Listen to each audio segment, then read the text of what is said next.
Well, as we sit here the morning after another school shooting, I suppose I'm supposed to come out like I frankly prefer to do and give you some kind of, not hot take, but strong opinion to lean into, to agree with, to disagree with, to love, to hate, but just to listen.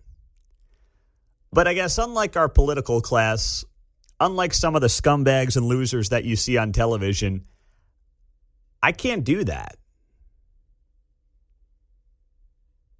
I just don't find myself capable the morning after losing an 8-year-old and a 10-year-old in a senseless mass shooting, 17 others being injured, while they're sitting in Annunciation Church at their Catholic school in Minneapolis, praying, and they end up losing 2 of their classmates, and God willing, no more, but it remains to be seen what's going to happen with the 17 who were hurt yesterday.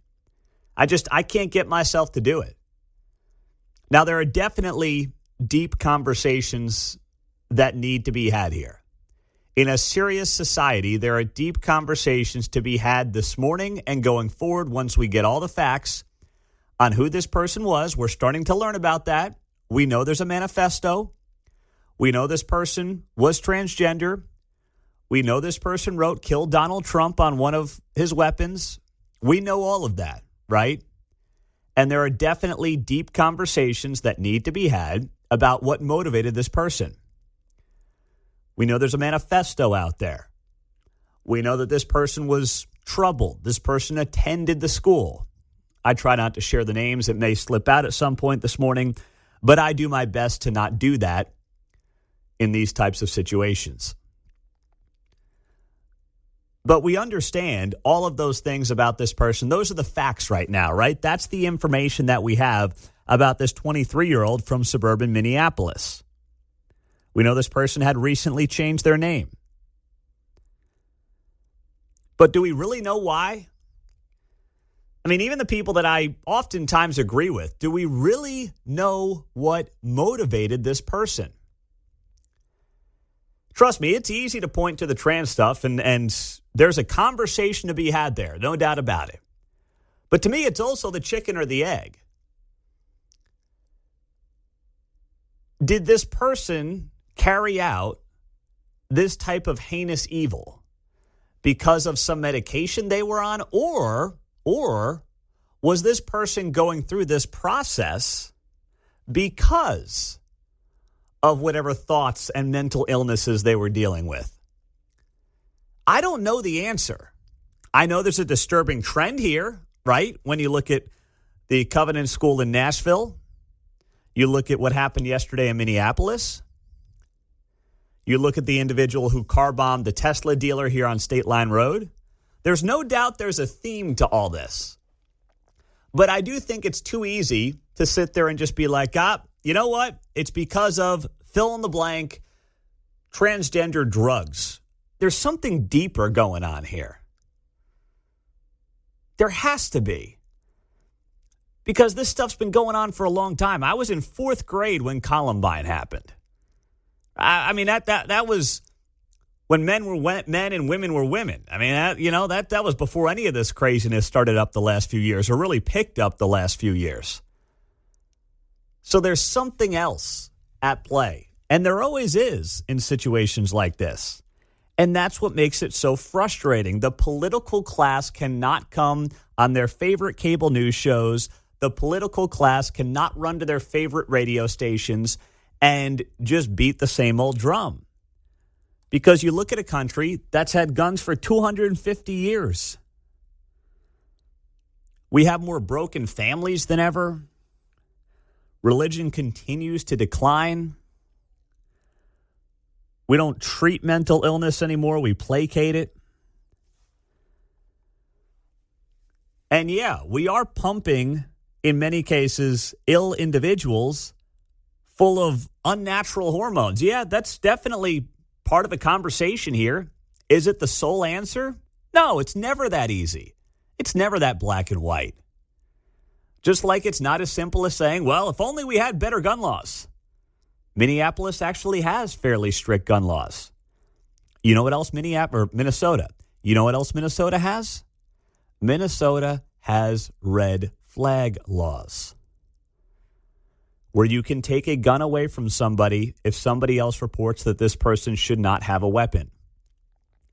That's always been a part of the conversation, the red flag laws. You didn't hear anybody jumping on cable news channels of a certain lean and saying anything about red flag laws because guess what? Minnesota has them.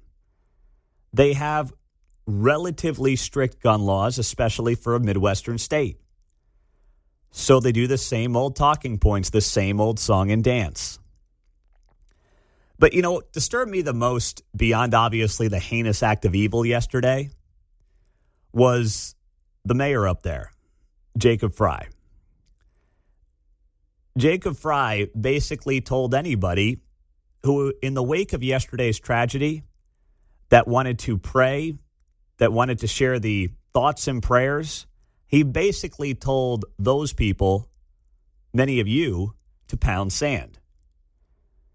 In a reminder that some of these folks can't help but use their political agenda and use their platform to further their political agenda, even in the midst of a major tragedy. Every one of us needs to be wrapping our arms around these families, giving them every ounce that we can muster. These were Minneapolis families. These were American families. And the amount of pain that they are suffering right now is extraordinary. And don't just say this is about thoughts and prayers right now. These kids were literally praying. It was the first week of school. They were in a church. These are kids that should be learning with their friends. They should be playing on the playground. They should be able to go to school or church in peace without the fear or risk of violence, and their parents should have the same kind of assurance. These are the sort of basic assurances that every family should have, every step of the day, regardless of where they are in our country. When you just can't help but take a tragedy like this and the moments after as the supposed leader of a community to further your own political ideology, I mean, you're a stone cold scumbag. This guy's like half Pete Buttigieg and half Beto O'Rourke. It's like if Beto and Buttigieg had a baby, you'd get Jacob Fry. That's what you would get. And it's frustrating and it's bothersome to me because normal people yesterday were not running to their social media accounts and not running to their cable news channels looking for a political bend that fits their needs. I didn't. You know, I didn't watch any cable news yesterday. When this happened, I said, I'm not doing it. There's nothing I'm going to get out of it. None of it's going to be human. It's all going to be predicated based on what you watch. And you know exactly what the person you're looking at on TV is going to say. You know it.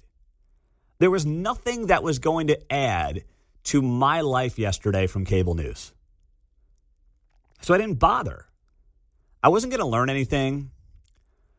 I wasn't going to feel better about the situation. Nobody was going to sit there and say anything that made me think, oh, that's an interesting point. Because all I kept thinking about as the father of 3 young kids were the children, their families, and what they're going through. That's what I was thinking about yesterday. And you'd be naive if you're a parent or grandparent right now to not occasionally have those thoughts. I mean, you know, listen, I don't see my kids in the morning, obviously. I'm getting up, they're sleeping. So I see them every single night, kiss them goodnight, they go to bed. And once in a while, the worst of the worst, God forbid, situation does occasionally pop into my head. What if? It's not with regularity. I don't lose sleep over it, but once in a while your mind wanders. And my mind wandered on behalf of those parents in Minneapolis last night. And then again this morning. And there's no doubt there are real conversations that need to be had in this country right now about what we're doing. What we're doing with our kids, why these trends continue on, and why it seems to buck oftentimes the narrative of gun laws in a given state. It's not that simple. It never is, never has been, and it's never going to be. No matter what somebody's trying to sell you, no matter what they're trying to convince you of. But I see a country right now, I see a society right now that is broken, and it has been broken for a very long time. And until we look at that, and that involves every single one of us looking in the mirror here for a second and stop trying to find the easy thing to blame, it won't get better anytime soon. And if you think there's a politician that comes in and saves the day on this, well, you're broken as well. Coming up on KCMO Talk Radio, speaking of politicians, one of them is giving credit to somebody else, and it was an absolute shocker yesterday. We'll tell you who and what coming up next on KCMO Talk Radio. Do I ask Kansas City Mayor Quinton Lucas about this? Coming up in about an hour and 15 minutes at 7:30, 7:35 this morning. I think I may have to do it. You know, the mayor and I have had a couple of robust back-to-back conversations. He joins us every Thursday morning at 7:30. And we've talked about whether or not Kansas City would benefit from having federal help with our police force. And Washington, D.C. continues to kick butt.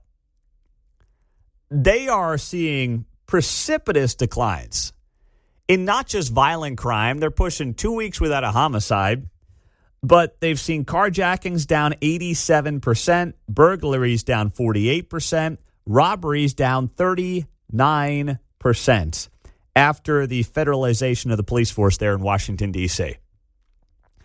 And I know that, you know, when it comes to the politics of this, there are certain people in certain cities around the country who just can't say this is a good thing.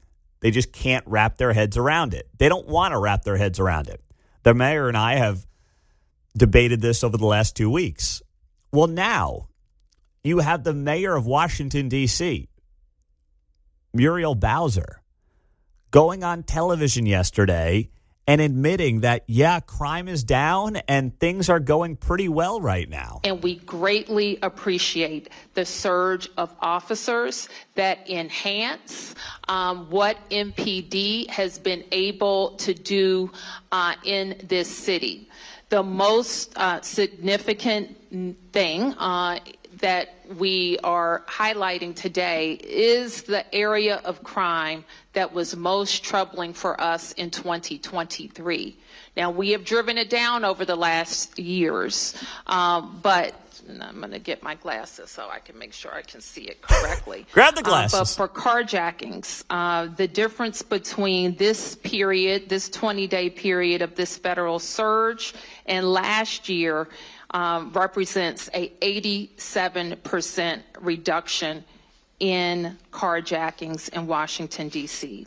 We know that when carjackings go down, when the use of gun goes down, when homicide or robbery go down, neighborhoods feel safer and are safer. So this surge has been important to us for that reason. You know what? Give her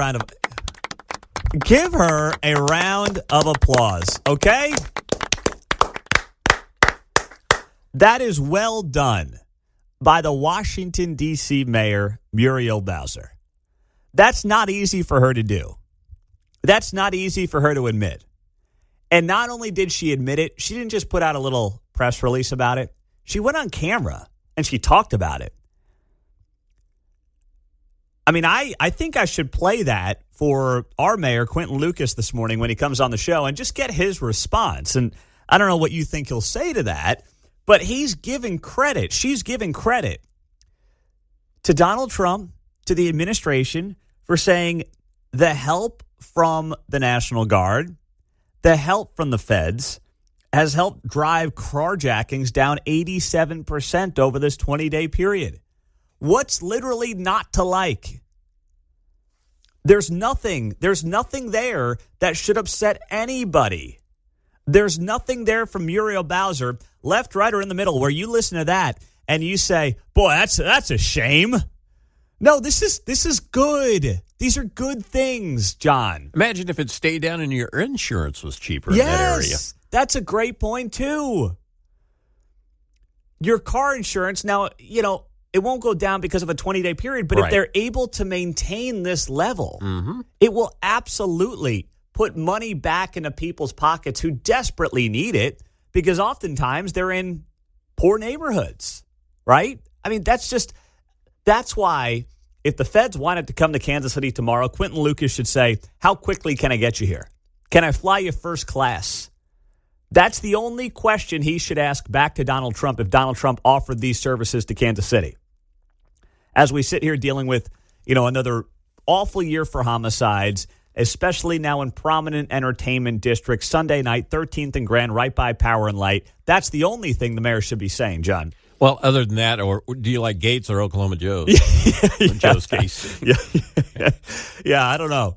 I would venture to guess, Trump may be a jack stack guy. I could see him going down that road. Maybe I think he'd like it all. He'd like any of them. Yeah, you're right about that. He's not going to be particular. That's the only thing that the mayor should be asking if they offered federal help to Kansas City. The numbers back it up. It is working right now in Washington, D.C. And I preface this comment by saying this is not meant to be disrespectful to anybody in law enforcement. But it's not rocket science in terms of how you get crime down. It's really not. Okay?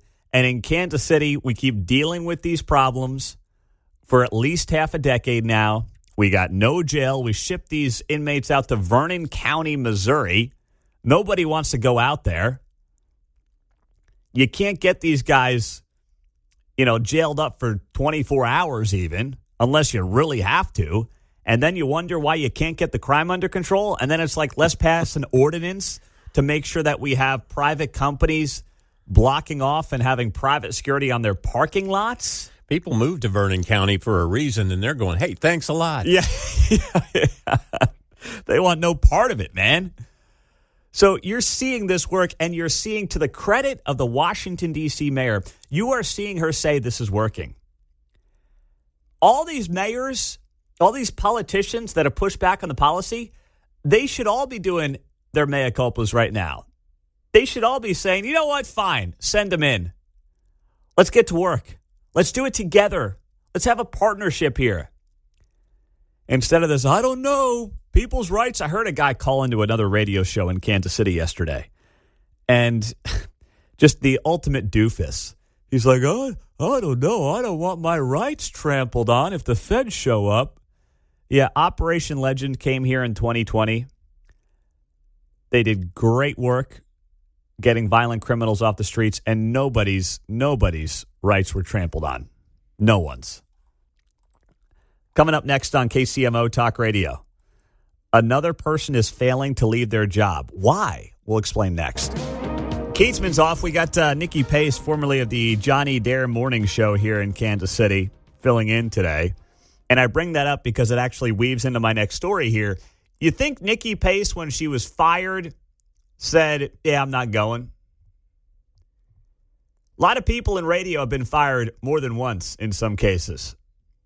I don't know of any of them saying, yeah, I'm not going.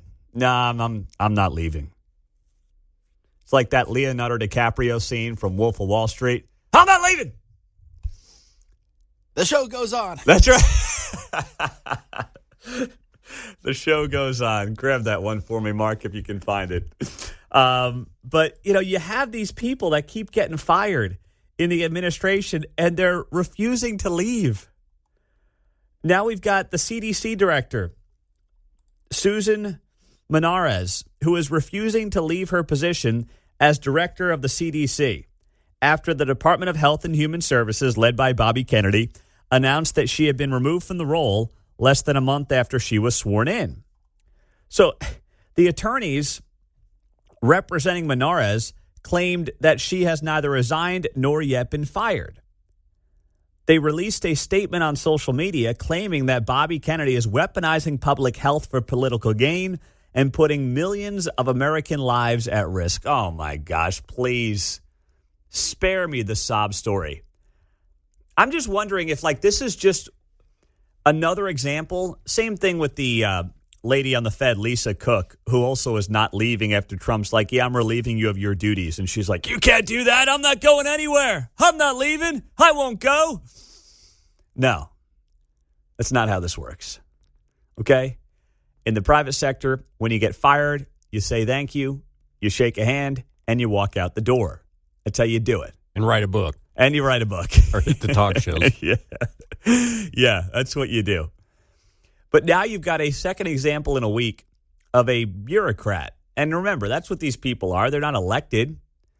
They're not there because the people wanted them there. They were appointed to their positions.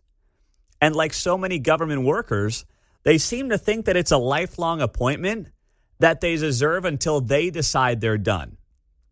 Until they decide they don't want to leave anymore or don't want to do this anymore. And it's like, no, that's not how this works. Okay, you get appointed by somebody, and actually, in the public sector, you should be fired with more frequency because theoretically, as the administrations change, as you go Republican, Democrat, Democrat, Republican, as these people in charge continue to shift, right? You've got a new leader of Health and Human Services every time you get a new president. Sometimes you have more than one. You are at risk of losing your job. Frankly, these jobs should be higher turnover positions in many cases. They should not be 30, 40-year appointments where you basically have to hang on to the job until you decide you're sick of it. That's not what these are intended to be. And you have now two examples of these people out there being like, yeah, I'm not leaving. You might have fired me, but I'm not going anywhere. It's like, no, that's not how this works. Okay? Now get out. Pack your stuff and get out. The arrogance. You know, they're really not helping the crowd that's trying to protect public workers. The crowd that was very anti-DOGE earlier this year. The Department of Government Efficiency. The anti-DOGE people are not being helped by bureaucrats being like, yeah, I got fired, but I'm not going anywhere.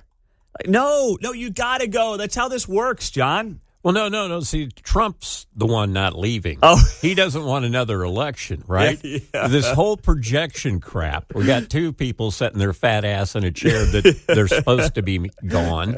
Oh, I'm not going anywhere. But, oh, no, Trump's the dictator who's not leaving. Have you seen the Trump 2028 hat? Oh, my gosh. He's the real guy who's not going to leave the position. Mm-hmm. Oh, my goodness. Would you just pack your bags and get the heck out of here for crying out loud? Please. Jeez.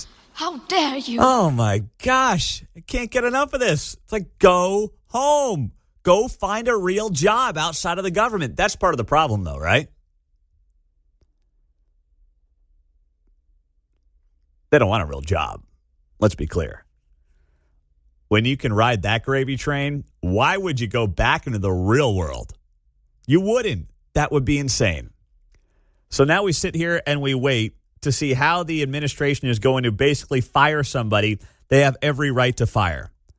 Last week, it was a member of the Fed board, Lisa Cook, and now you've got longtime government scientist Susan Menares, who is refusing to leave her position as the head of the CDC.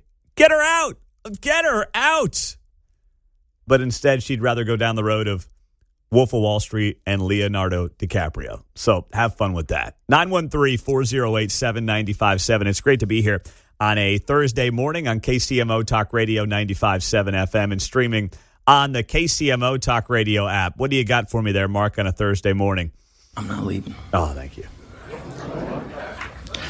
I'm not leaving. There's a curse word in here. Be careful. I'm not leaving. Ah, you got it. The show goes on. The show goes on. There you go. I think I need to end the 8 o'clock hour with that drop now every day. When we have one more hour left of the show, I'll just play that into the break for the 8:58 break. All right? I'll put it in the clock mark. That way you don't have to do anything. All right? I'll take care of it for you. I think that would sound good. You know, going into hour 4 of the show, there we go. That will be fun. Sounds fun. That'll be great, man. Hey, we're changing the show. That's the thing. You can't let the show get stale. You can't. We got the Alan Parsons Project now opening things up every morning at 6:05. We got a new segment today on Thursdays we started last week called Ask Mundo Anything. We do that at 8:50. And last week, I thought we were going to come out with some softballs. The first guy asks me how often I fight with my wife. It's like, can I get a softball here? What's your favorite color? What's your favorite food? What's your favorite restaurant in town? Instead, the first question for the segment that we did for the first time last week at 8:45 called Ask Mundo Anything. This guy's like, how often do you fight with your wife? And I'm like, geez. He came in with a 99-mile-an-hour heater on the black. That's what he came in with. I was like, holy smokes. But, we're going to make it. So that segment started last week on Thursdays. We'll do it again this morning in just over 2 hours here on KCMO Talk Radio 95.7 FM. So we have a lot going on this morning. We've got the mayor of Kansas City coming up next hour at 7:30. We'll ask him about these parking lots that he's trying to get under control and how exactly a parking lot is part of the prime problem in Kansas City. But we'll see what his answers are to that here on 95.7 FM. We continue to monitor what's going on in Minneapolis, where right now 2 children are dead, 17 are injured after a school shooting at Annunciation Catholic Church. And thank goodness we have not found out yet this morning of any other deaths. But if you haven't heard some of the children who spoke yesterday to their local media outlets in Minneapolis and in some cases some national media outlets, God bless these kids. Here's a 10-year-old boy who was in the church yesterday morning. My friend ran, someone helped him run out. He saw him. He was wearing all black and he had a ski mask on. I was down, so I didn't really look up. He shot through the stained glass windows, so they're probably ruined. And then my friend Victor, he was laying on top of me, making sure I was safe, and he got hit. So that was really brave of him. And you have a nick on your neck? Yeah, I don't even know what it's from. Kind of looks like debris or something. That's a 10-year-old boy yesterday in Minneapolis.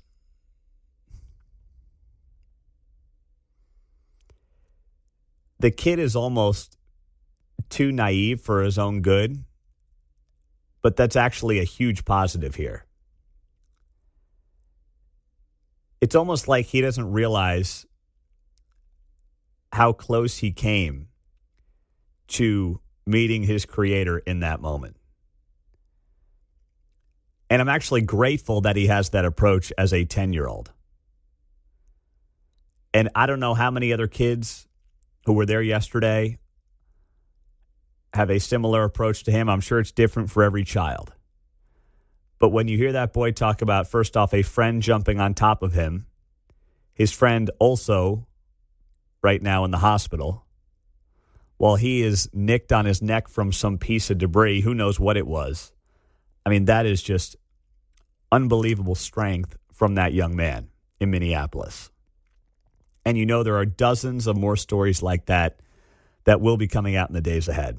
You really don't hate the media enough. I promise you don't.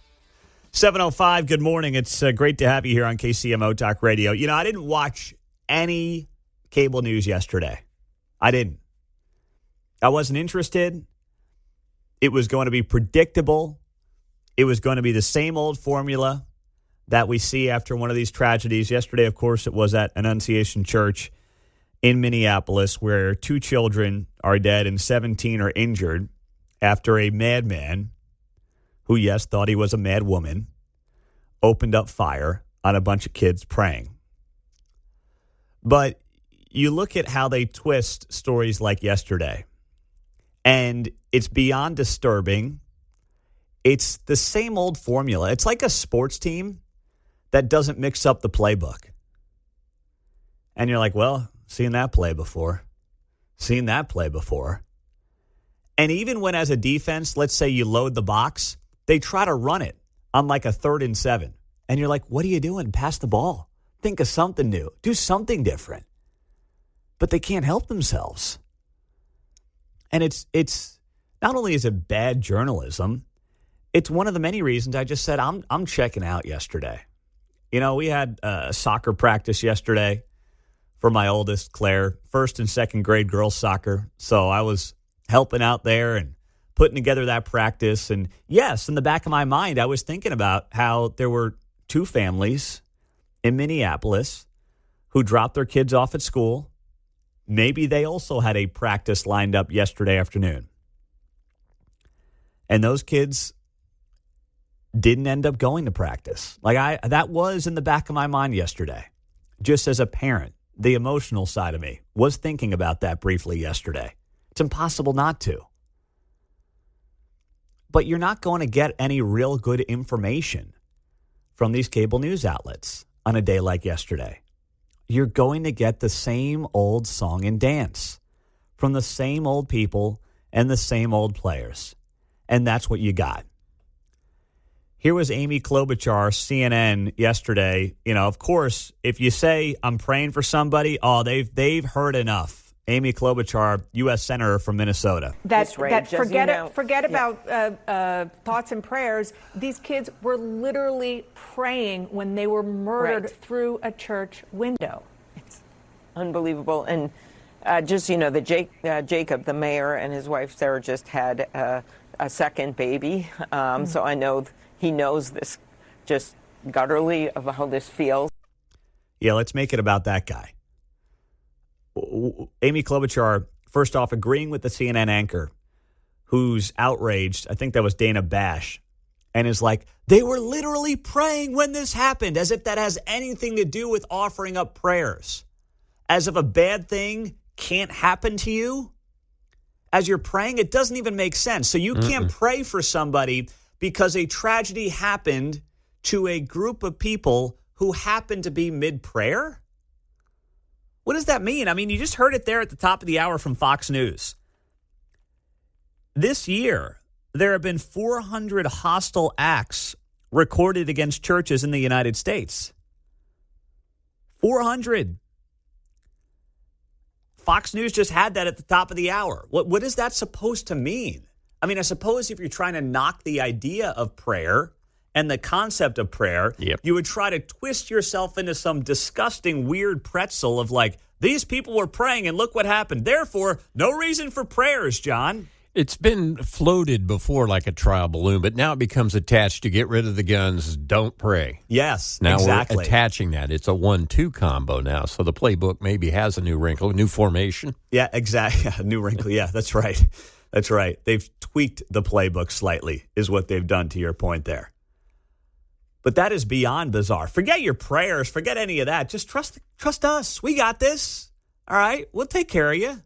Please. And then this from ABC. This was, really disturbing. So we're learning about this individual who was involved in this shooting. We know this person was transgender. You know, we know that there are mental issues with a lot of these folks. That's a fact, okay?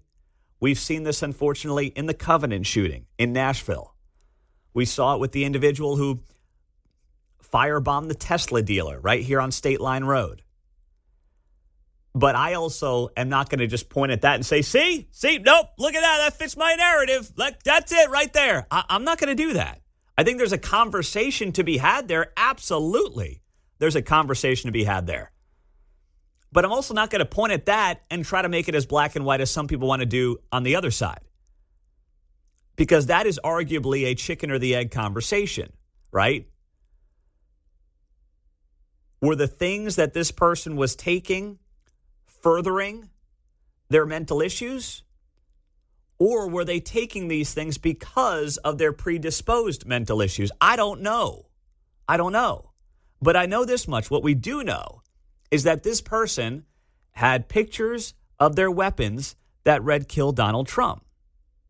I know that was there too. And take a listen to how ABC News covered this at the network level yesterday and what they conveniently left out.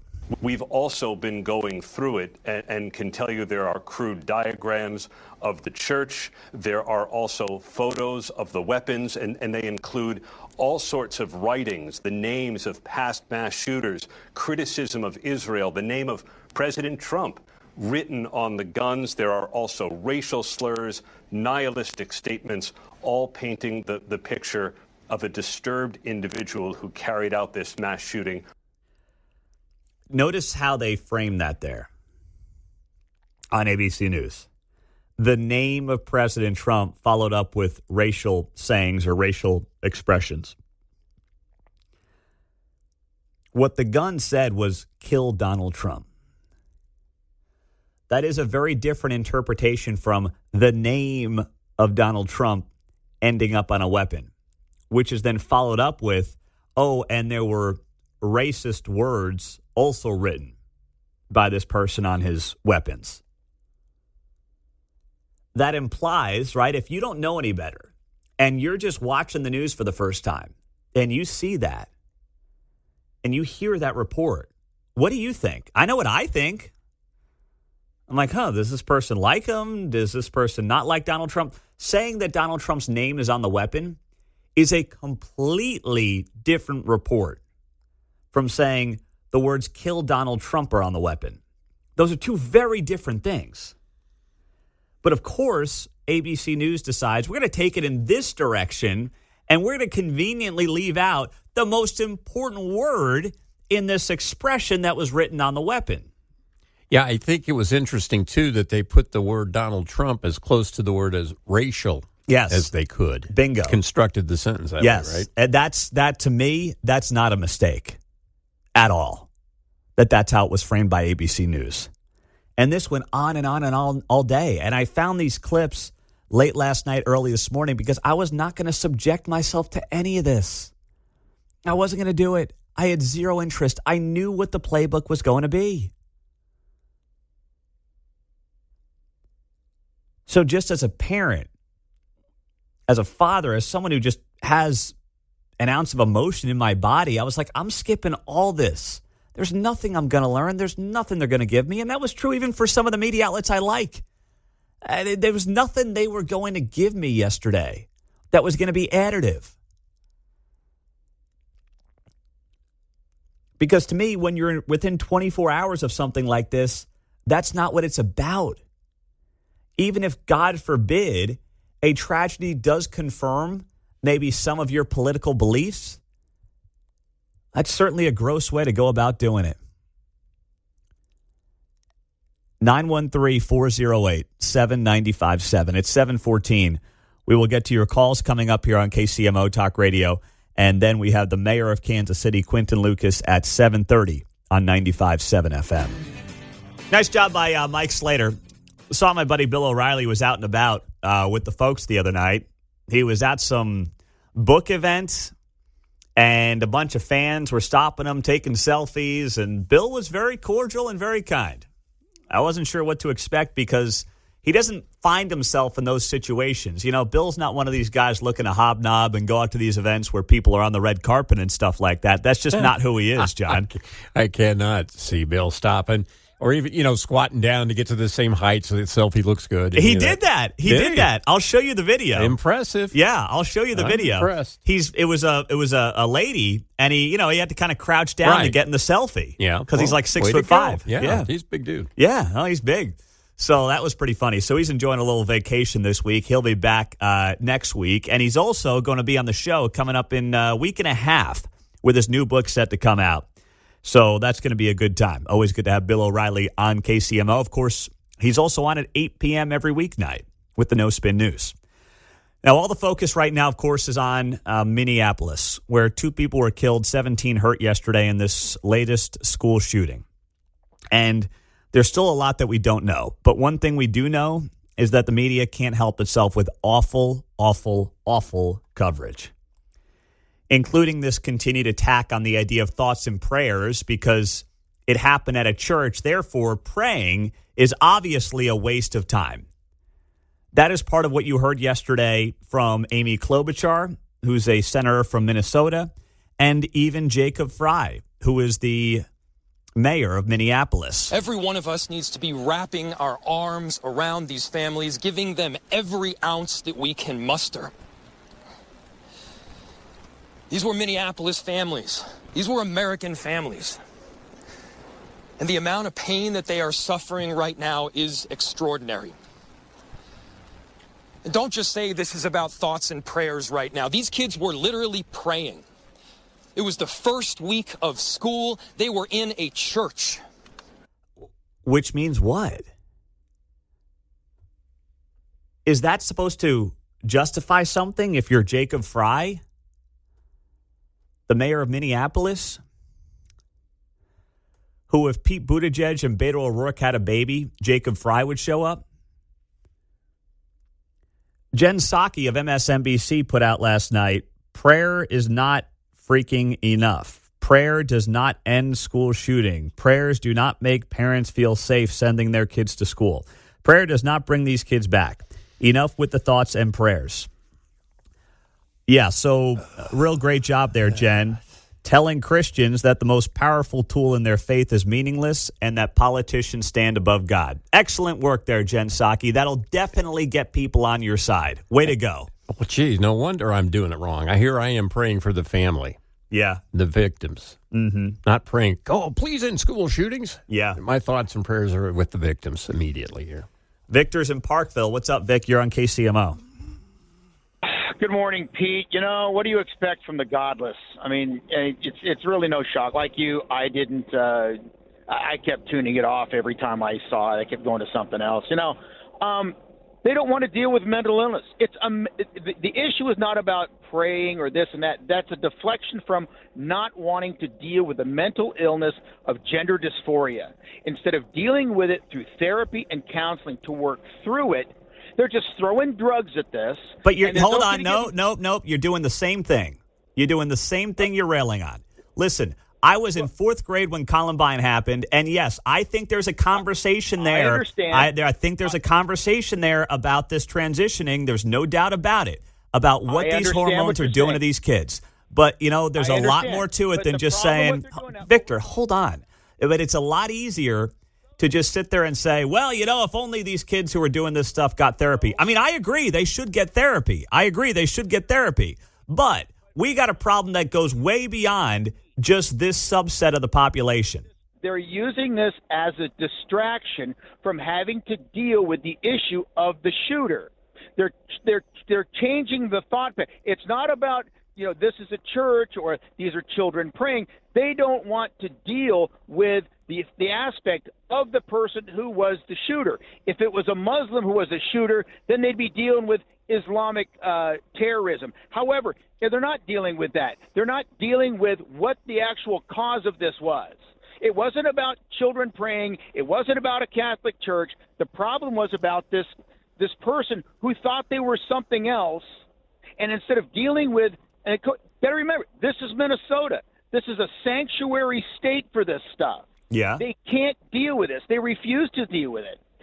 And the thing is, if some child thought they were a paraplegic, missing a limb, or a unicorn, would they perform surgeries? Would they give these kids drugs? No, they give them some sort of therapy. I agree with you, but my point is, you can't say that on one hand, those that you disagree with politically are trying to blame one thing, and then you're on the other side blaming one thing. I agree. The one thing that you're pointing to is absolutely something that needs to be looked into. We should not be pumping kids filled with hormones. Now, the difference is this guy was in his 20s, so he's an adult. So what do you do about that? That's a different conversation. You know how I feel about that issue. But this stuff oftentimes supersedes the micro that's being focused on right now. See, I don't know. I think patrolling is kind of part of policing. Call me crazy. I just think that that's part of the job. I think that's part of what you pay taxes for as a business, as a homeowner. I just think patrolling is part of policing. In any part of the city, that would be the place I would imagine at that time of day there would be someone around. 3 a.m. on a Sunday morning. I know they're short-staffed, but I've got cops patrolling Power and Light. I'm sorry. To me, that's a no-brainer. Well, driving by, certainly within 2-3 minutes response. I would just have a guy looping around Maine to Grand, just maybe up and down and around and around. That seems like. But here's the problem, right? The problem is, in recent years, the police department has been called racist if they patrol entertainment districts that are mostly white, and they're not patrolling high crime parts of Kansas City that are largely black. That's the other problem that they've run into on this issue. But I'm sorry. I'm patrolling high traffic areas at 3 a.m. when there's a lot of bars around. Tammy in Kansas City. What's up, Tammy? Just disturbed to listen to our mayor once again just push away the real problems that are going on in Kansas City, which is that our police officers are doing their job, but our prosecutors aren't. I live in a neighborhood in South Kansas City that has 8 houses. We have a drug house, okay? They're just a bunch of drug addicts. There's been 5 deaths there, overdose deaths in the last 5 years, so basically one a year. Police are constantly patrolling over here because there's only 8 neighbors. There's 8 people calling about the activities that go on here. These people have been arrested time and time again, and each time the police officers tell us, oh, this was a federal crime. It's been turned over. They're going to be gone for a long time. They're out of jail in 2 or 3 weeks. Back doing the same things over and over again. So I appreciate Lucas and his political views on it because he doesn't want to look like the bad guy. But there's things that need to be done to make sure that what the police are doing is actually being prosecuted so the bad guys get off the streets. That's not happening in Kansas City anymore.